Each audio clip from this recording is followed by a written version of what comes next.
Estejamos atentos. Aconteceu que, caminhando para Jerusalém, Jesus passava entre a Samaria e a Galileia. Quando estava para entrar num povoado, 10 leprosos vieram ao seu encontro. Ficaram distantes e gritaram: Jesus, mestre, tem compaixão de nós. Ao vê-los, Jesus disse: ide apresentar-vos aos sacerdotes. Enquanto caminhavam, aconteceu que ficaram limpos. Um deles, ao perceber que estava curado, voltou glorificando a Deus em alta voz. Atirou-se aos pés de Jesus, com o rosto por terra, e lhe agradeceu. E este era samaritano. Então Jesus lhe perguntou: não foram 10 os curados? E os outros 9, onde estão? Não houve quem voltasse para dar glória a Deus, a não ser esse estrangeiro. E disse-lhe: levanta-te e vai, tua fé te salvou.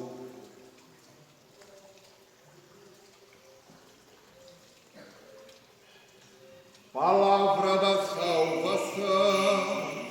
Glória a vós, Senhor. Glória a vós. Pelas palavras do Santo Evangelho sejam perdoados os nossos pecados. Amém. Fiquemos atentos à sabedoria do Senhor. Observamos aí que Jesus descia, ia de Jerusalém para Samaria. Jerusalém fica mais ao norte, Samaria fica mais no sul. E Jesus estava a meio caminho, ia parar em um povoado, talvez para descansar um pouco, tomar um pouco de água, enfim. E nesse meio de caminho, 10 leprosos começaram a gritar: mestre, tem compaixão de nós. Aquilo que nós, como característica nossa na CCEV, recitamos a oração de Jesus, hoje: Senhor Jesus Cristo, Filho de Deus vivo, tem piedade de mim, pecador.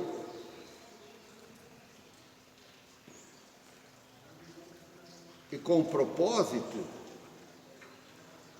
recitamos esta oração, porque todos nós, de certa forma, somos leprosos, marcados pelo pecado. O pecado que está em nós. Para alguns de nós, esta lepra é mais evidente, é mais clara, não é? Para alguns de nós, dependentes do álcool, da droga, dependentes de outros vícios, a lepra se torna mais clara. Para outros, a lepra é mais escondida, está mais interna, porque são pecados que estão dentro de nós. Como Jesus fala no Evangelho, né? Se a gente olhar alguém com maus olhos, nós estamos pecando. Se alguém olha para uma mulher e imagina toda uma situação com ela, já está pecando por adultério ou por fornicação, se não for casado. Se alguém olha para outra situação, olha para uma pessoa, para a situação dela, e fica com inveja, com ciúmes, também está pecando. É uma lepra escondida, porque está dentro, não se vê. não está exteriorizada. Mas é lepra, é pecado da mesma forma.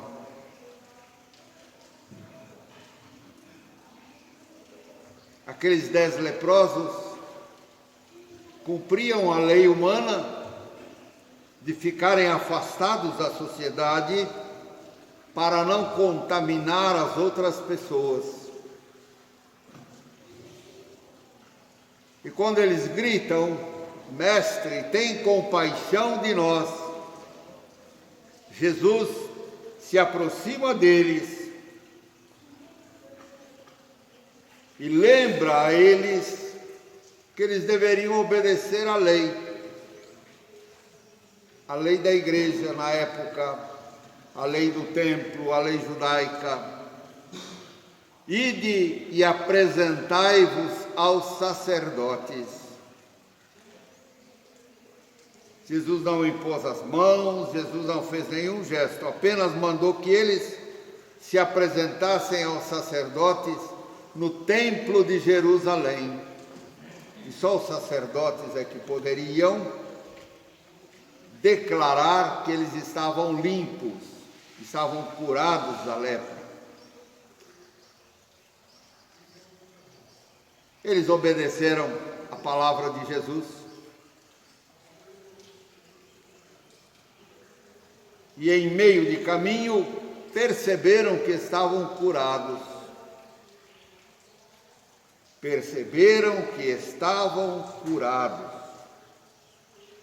Duas coisas. Primeiro, eles obedeciam à lei civil, à lei humana, que determinava que os leprosos ficassem longe da sociedade, para não contaminar as pessoas que estavam bem. E Jesus lembra para eles, depois que eles colocaram a sua fé nele e o chamaram de mestre. Mestre, tem compaixão de nós. E Jesus, como mestre, indica aquilo que era uma lei religiosa. E de apresentar-vos aos sacerdotes, porque só a igreja, só os sacerdotes na época poderiam declará-los limpos, curados, libertos, e eles poderiam então voltar a viver na sociedade.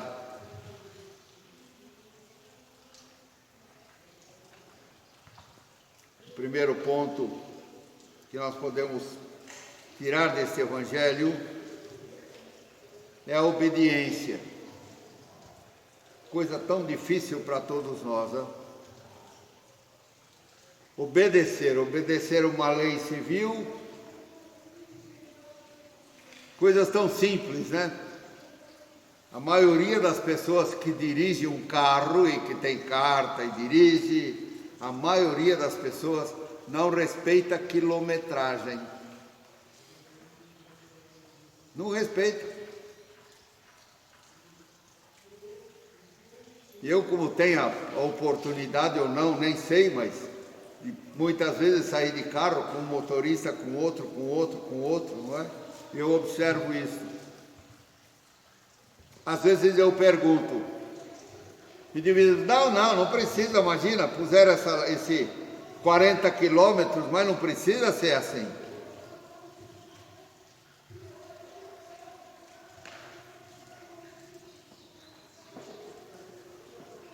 Será que o camarada, o engenheiro, o indivíduo que estudou, que fez todo um procedimento, todo um planejamento, né?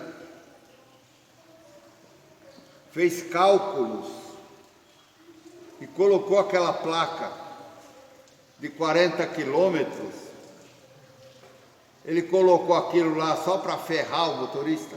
Não, ao contrário, é pensando na vida do motorista, pensando na vida de quem está na estrada. Uma coisa tão pequena, né? Tão pequena.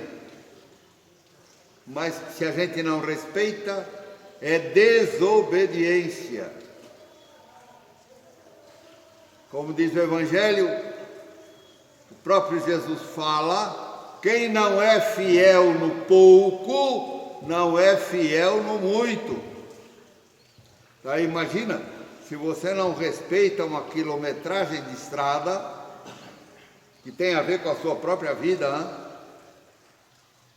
Imagina nas outras coisas maiores se você respeita. Ou você faz como quer, faz como acha, faz como imagina, faz da maneira que é mais fácil para você, procura um jeitinho, né, para contornar a situação, para não obedecer. Para não obedecer.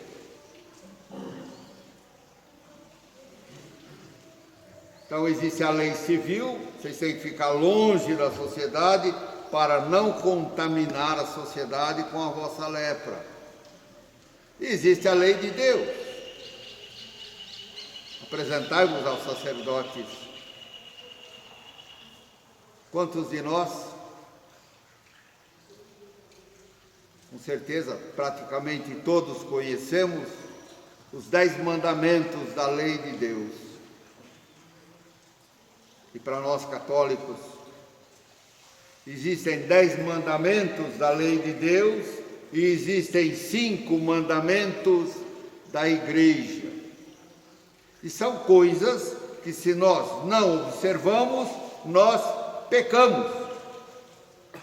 E pecar contra a lei de Deus ou contra os 5 mandamentos da igreja é pecado grave, é pecado mortal. O que é pecado mortal? É um pecado que, se a gente morre com ele, nós vamos para o inferno. Caramba, vai para o inferno. Porque é pecado mortal. Mas por que pecado mortal? É pecado mortal porque você está pecando contra a vida. Os 10 mandamentos da lei de Deus trazem ali aquilo que se chama de moral natural. Moral natural. De certa forma, todo ser humano, mesmo quem não conhece Deus, mesmo quem nunca ouviu falar de Deus, todo ser humano nasce com estas leis impressas no coração. São coisas que naturalmente, sem ir no campo da fé, mas naturalmente nós sabemos que não são boas. Nós sabemos que, se fizermos aquilo, são coisas erradas. Mesmo para quem não conhece Deus, quem nunca foi evangelizado, no seu coração essas coisas estão impressas, gravadas. Portanto, esses pecados têm a ver com a vida. E não é exatamente só com a nossa vida humana. 50, 70, 80, sei lá quantos anos. Não.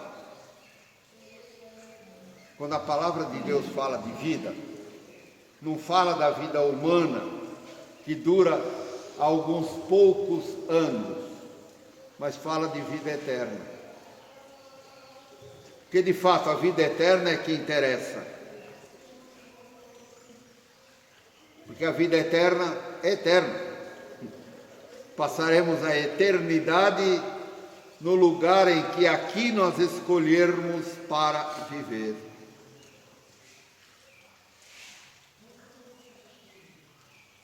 A igreja oferece os recursos. A igreja oferece os recursos. E de mostrar-vos aos sacerdotes. Se temos a lepra do pecado, devemos nos aproximar do sacerdote e fazer a nossa confissão sacramental. Não importa se o padre é santo ou não, não importa a vida do padre, é obrigação dele me atender e me absolver. É obrigação. Nenhum padre pode se negar se ele foi validamente ordenado, lógico, né? Porque tem tanto idiota por aí brincando de ser padre. Mas se ele foi validamente ordenado, ele tem obrigação de atender a sua confissão quando você pede.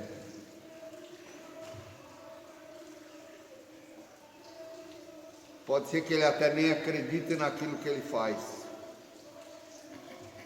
Mas é a norma da igreja. Apresentai-vos aos sacerdotes. Por quê? Para quê? Apresentar-se ao sacerdote porque é assim que a igreja ensina. É assim que a Sagrada Escritura, o Evangelho, Jesus ensinam. Para quê? Para que o sacerdote declare que eu estou limpo, que os meus pecados estão perdoados. Então, o sacramento da confissão é importantíssimo. É a declaração da igreja, do sacerdote, de que eu estou limpo, que eu estou curado. E é um sacramento para o qual a maioria dos católicos, porque nas outras igrejas não tem nada disso, não é? Infelizmente. E não tem porque não são igrejas, né? Não tem porque não são igrejas. Fora da igreja não há salvação. Fora da igreja, qual igreja? Católica, apostólica, romana. Fora da igreja não há salvação. Fora desta igreja católica não há salvação. Repito, fora desta igreja não há salvação. Por quê? Porque a igreja tem os sacramentos todos, nos quais Deus nos toca, através dos quais Deus nos visita, através dos quais Deus nos dá graças específicas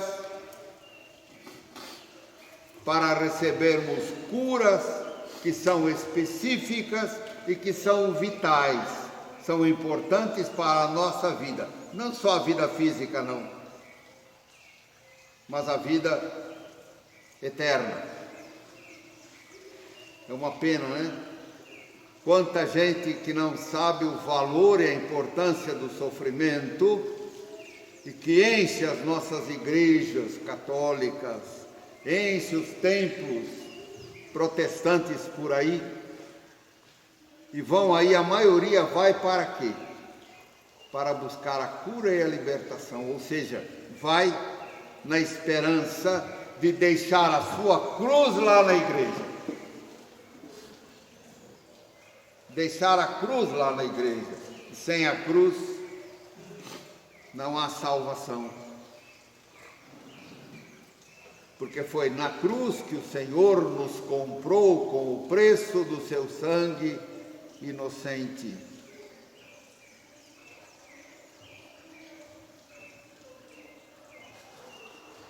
Portanto, a igreja tem os sacramentos, e nos sacramentos ela nos comunica o amor de Deus. Esse amor de Deus nos traz a vida eterna. Se você pensa em alguma coisa só para essa vidinha tão vagabunda, tão curta que nós vivemos aqui, você está lascado. O que interessa é a vida eterna. Essa vida eterna que não tem mais fim.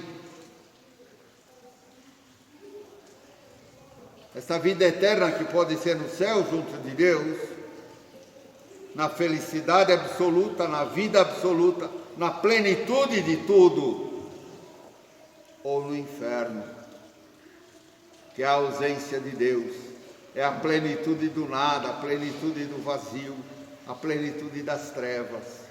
Mas somos nós que definimos aonde queremos passar a eternidade. Mas e o purgatório, irmão? O purgatório, quem está no purgatório, cedo ou tarde vai para o céu. Depende da oração, depende da intercessão, depende daquilo que os vivos que estão aqui fazem por aqueles que morreram. E cada vez menos se vê as pessoas rezando pelos seus falecidos, pelos seus que foram, que partiram. Quanta gente sofre no purgatório porque a família não reza por eles, não. A família não dá esmola na intenção deles. A família não faz nada por eles.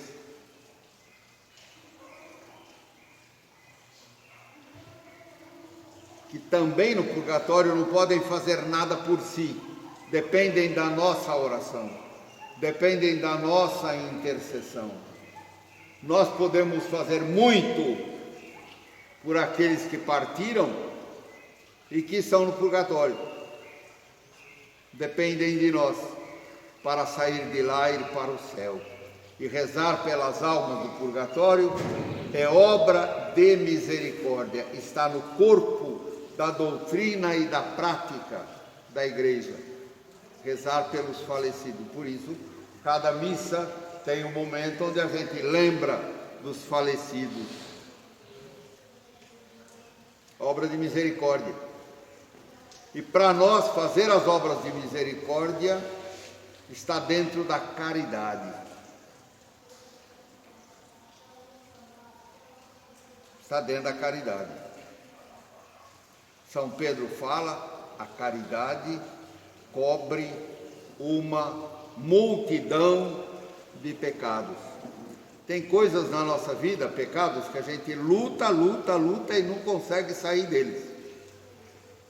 Mas nós conseguimos fazer caridade, sim. Uma grande obra de caridade e de misericórdia é rezar pelos mortos. Rezar por eles. É dar esmola, né? Por isso é bom a gente ter sempre moedinhas na mão, né? Quando às vezes você para no farol e vem alguém e te pede um trocado, você dá uma moeda. Dá uma moeda na intenção de algum falecido. Se você fecha o vidro e não dá nada, você está perdendo a oportunidade de praticar uma obra de misericórdia. E quanta gente perde essas oportunidades, que são tão comuns no nosso dia a dia, não é? Você vai pela rua, sempre tem alguém ali pedindo uma esmola, dá uma moeda. Ah, irmão, mas eu só tenho 5 centavos, não importa a quantidade. Importa o teu gesto, né? A obra de misericórdia que você está fazendo. Ah, irmão, mas vai beber, mas não é problema seu. Quem julga é Deus, porque só Deus enxerga o coração. Obra de misericórdia, dar esmola, na intenção dos nossos falecidos e rezar por eles. Sempre que possível, mandar colocar o nome na Santa Missa.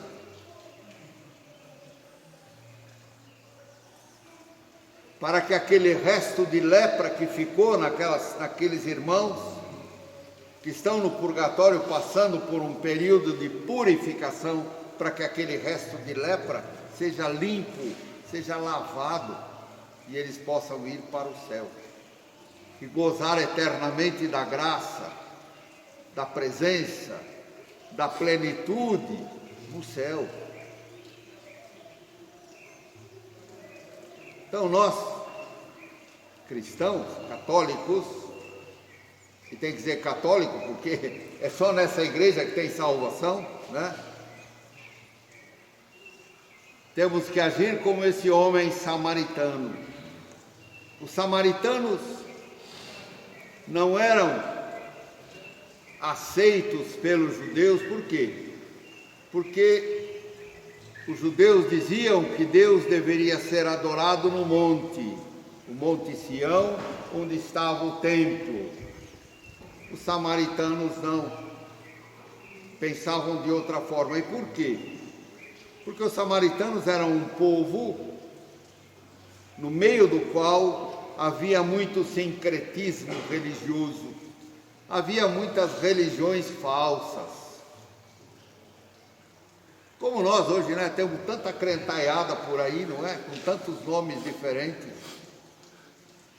Tem espírita, tem budista, tem umbandista, tem candomblé, tem... E sei lá quanta história que tem por aí, né? Tem Sechonoye, tem messiânico, sei lá o quê, não é? Samaritanos eram assim. Tinham muitas coisas, né, religiosas no meio deles e, portanto, eram sincréticos. Deus, para eles, os samaritanos, estava presente em tudo. Não precisava ir ao templo, onde era por excelência a morada de Deus.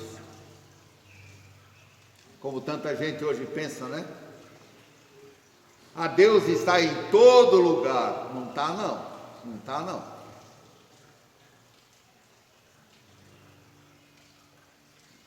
O Deus verdadeiro, o Deus vivo, de maneira concreta e real, está presente na Eucaristia. E a Eucaristia só existe na nossa igreja. Nas outras não existe. Mas tudo que fala de Deus é bom, não é não. Não é não, porque eu não sei de que Deus estão falando. Podem estar falando do nosso Deus Todo-Poderoso, né? Pai, Filho e Espírito Santo. Mas podem estar falando de Alá, que não é Pai, Filho e Espírito Santo, coisa nenhuma, é outra coisa. Não é o nosso Deus. Muçulmano, mas eles acreditam em Deus, acreditam num Deus, mas não acreditam no nosso Deus, é outra coisa. Mas lá tem o crucifixo, nas tendas, no terreiro, sei lá onde, tem a cruz, tem... Pode ter todas as fotografias possíveis, mas o Deus que é cultuado ali não é Jesus. Portanto, cuidado com tanta bobagem que a gente ouve por aí. Se você quer salvação, só na Igreja Católica Apostólica Romana, porque aqui tem Jesus vivo, ressuscitado, palpável, concreto na Eucaristia. A pessoa de Jesus está na Eucaristia. Então, quando você vai rezar diante do sacrário, você tem ali uma pessoa humana viva, ressuscitada, que é Deus, Jesus, segunda pessoa da Santíssima Trindade. Então, só este samaritano, estrangeiro, mal visto pelos judeus, mas que o sofrimento, né, não deixava barreiras, porque todos sofriam da mesma coisa, mas quando experimentaram a salvação, só o samaritano é que soube e voltou para agradecer. Voltou para agradecer a quem? A Jesus. Por quê? Porque reconheceu que Jesus, Deus feito homem, é que estava ali presente na pessoa de Jesus Cristo. E ele voltou para agradecer.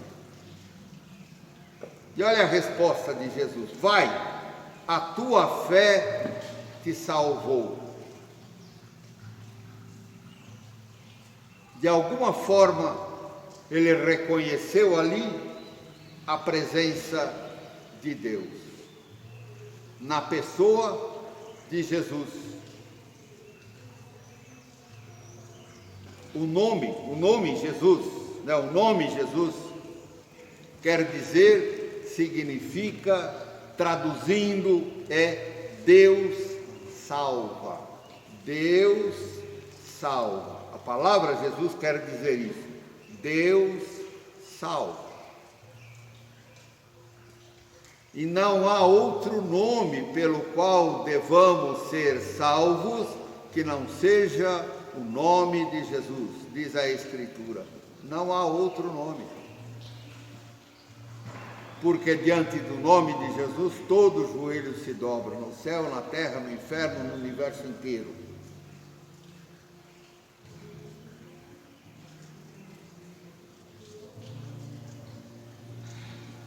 Então, Jesus quer dizer Deus salva. E esta fé que Jesus louva no leproso que foi curado é exatamente essa. Porque esse leproso reconheceu ali a pessoa de Jesus. Reconheceu e acreditou que ali estava a salvação.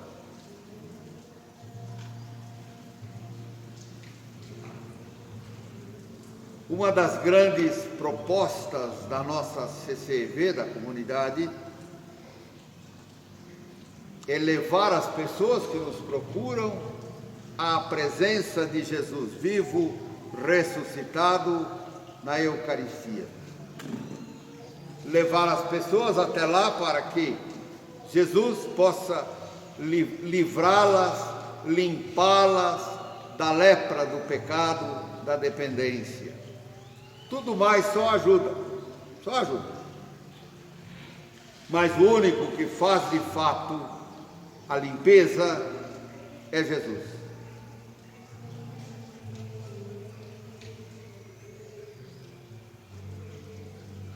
E esta lepra que nós dependentes carregamos, e que pela Organização Mundial de Saúde é declarada como uma doença incurável, graças a Deus, nos mantém sempre perto do Senhor. Por quê? Porque só em Jesus está a salvação. E se nós formos longe dele,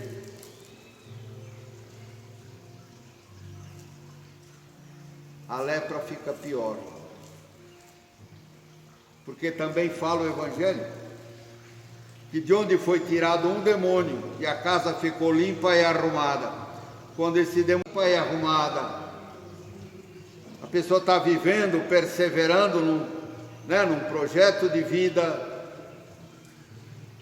ligado ao Evangelho, ligado à fé, praticando e vivendo a sua fé.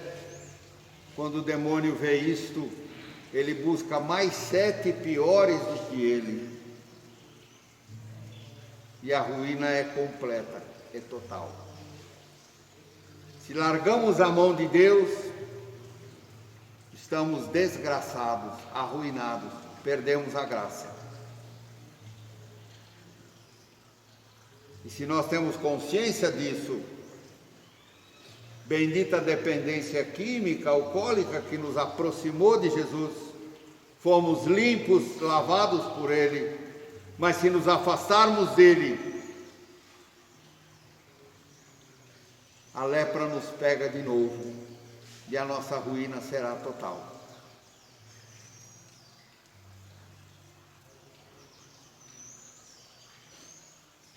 Nossa, irmão, é assim. É assim, se você quer, é assim. Se você não quer, continua batendo cabeça por aí. É livre. É livre para ir para o céu e para ir para o inferno. É você que escolhe. Eu quero ir para o céu. Por isso eu me lasco mesmo, por isso eu louvo a Deus pelo sofrimento, pelas dificuldades, pelas línguas desgraçadas que caluniam, que têm inveja, que têm ciúme, que fofocam. Tudo isso vira bênção. Vira bênção. Porque suportar tudo isso e continuar caminhando significa seguir Jesus, colocar a cruz nas costas e segui-lo. Mas se a gente para dar bola para a torcida, a gente vai se igualar a essa torcida, né?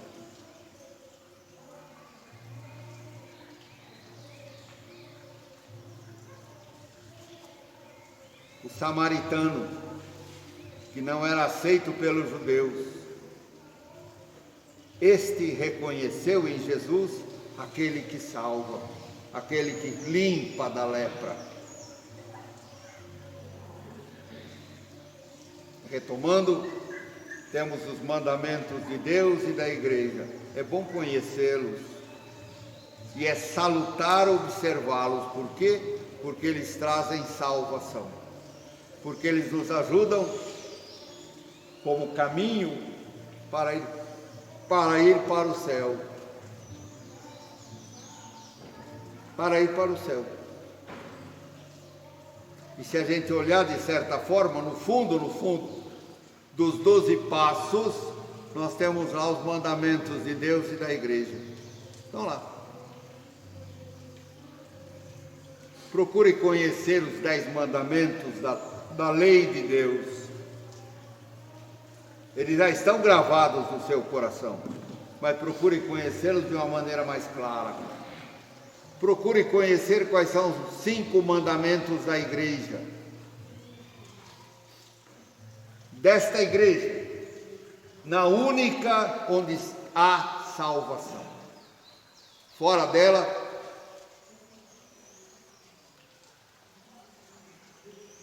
portanto, imaginar que a gente até pode estar junto, até pode conversar, até pode trocar ideia, né? Até pode rezar junto, cada um no seu canto, da sua forma, não é? Mas buscar unidade, difícil. Difícil porque só é possível a unidade com Jesus. Então, imaginar que nos outros lugares também existe salvação, engano, erro,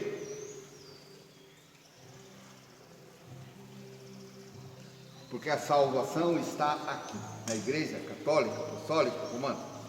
Nas outras não há salvação.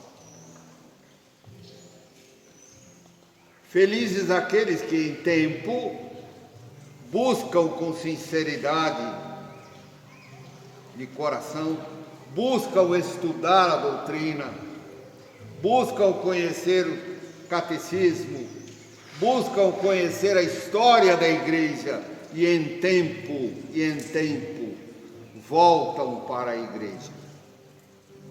E percebem que isso não é um exagero, que só aqui tem salvação. A mídia, né, as comunicações não nos falam, mas é grande o número de pastores evangélicos que têm voltado para a igreja. Por quê? Porque foram estudar a fundo o catecismo da igreja, foram estudar a história da igreja, foram ler os padres da igreja, foram estudar a patrística lá no início da igreja, fizeram essa descoberta, voltaram para a igreja. Portanto, meu irmão, você está no lugar certo. Nesta igreja há salvação. Como? Obedecendo os mandamentos da lei de Deus, os mandamentos da igreja. Mais ainda, obedecendo as leis, obedecendo as normas, né, da lei civil. A Deus o que é de Deus, a César o que é de César.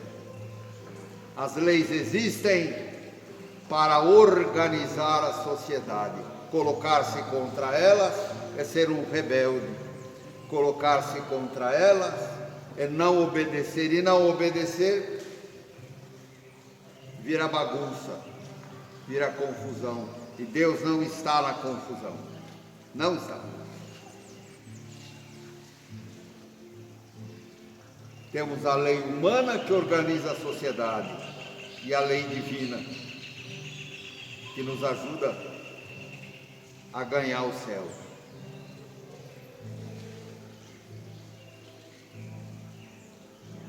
Portanto, como o samaritano, reconheçamos em Jesus aquele que salva, o único que salva, não há outro, não há outro. E nos salva de maneira real e concreta pelos sacramentos da igreja. Nos salva de maneira especialíssima quando comemos da sua carne e bebemos do seu sangue. Quando diante do sacrário sabemos que encontramos ali uma pessoa, a pessoa de Jesus está ali. Que privilégio nosso de ser católico, que privilégio nosso de conhecer esta igreja. Rezemos pela conversão dos que não são católicos. E tudo que nós pudermos fazer, tudo que pudermos fazer para mostrar a tanta gente a riqueza de ser católico, devemos fazer. E não devemos ter medo de dizer, olha, você é evangélico, puxa, que pena, vou rezar por você. Nossa, irmão, isso não é ser ecumênico. Não, não é mesmo, mas é ser comprometido com a verdade. Tem tanta coisa que se chama ecumenismo por aí que é engano. Anunciar a verdade, porque a verdade liberta, a verdade cura, a verdade salva. Amém?